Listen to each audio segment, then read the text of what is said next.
What's up mga ka-Big Bites? Suns nagmamakaawa sa GSW, gusto na ibigay si Durant. Pero bago ka sana magpatuloy sa panunood ay huwag mong kalimutang mag-subscribe sa aking YouTube channel. Isingit muna natin ang mga laban ngayong araw. Nakuha na ng Boston Celtics ang kanilang ika-4 na panalo kontra sa Orlando Magic. Tinambakan nila ang mga ito ng 31 points kaya advance na sila sa next round. Sa kabilang banda naman, buhay pa din ang Detroit Pistons matapos ang close win nila kontra sa home team na New York Knicks. Malaki ang chance nila next game para makapwersa ng do or die dahil home court advantage na nila. Ang Denver Nuggets naman ay tinambakan ng Los Angeles Clippers, nakuha na nga nila ang 3-2 series lead, at kapag nanalo pa sila next game ay makakaharap na nila sa next round ang number 1 seed sa West na Oklahoma City Thunder. Last but not the least ay ang incredible win ng Indiana Pacers. Talo na sana sila dito pero nakuha pang manalo.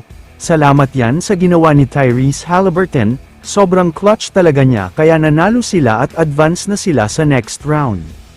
Samantala, lumipat na tayo ngayon sa balita tungkol kay Kevin Durant at sa Phoenix Suns. Ayon sa mga reports ay official na daw talagang nag-request ng trade si KD dahil ayaw na niyang maglaro sa kasalukuyang team niya. Ang inaasahan daw kasi niya ay magiging title contender sila kasama sina Devin Booker at Bradley Beal, pero underachiever sila ngayon dahil hindi man nga lang nakapasok kahit sa play-in, kaya gusto na daw talagang umalis ni KD.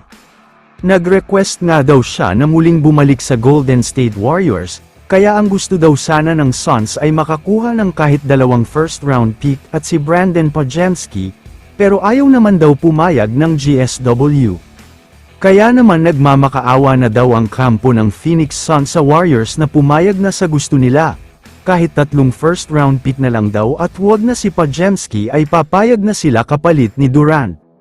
Kung ako naman ang tatanungin, malulugi ang Warriors kung ganito kadami ang kapalit ni KD.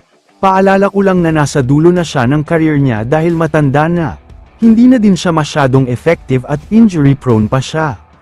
Kaya kung gusto ng Warriors na sigurado na ang future nila, sana ay wag na nilang bitawan ang mga picks at batang players nila. Grabe ang future ni Podziemski kaya siguradong malaki ang magiging ambag niya sa Warriors. Kaya naman kung kayo ang tatanungin, ano ang masasabi niyo sa trade na ito? I-comment mo naman ang opinion mo tungkol sa tanong na ito. Dito na muna nagtatapos ang video na ito. Maraming salamat sa panunood mga ka-Big Bites. God bless sa inyong lahat.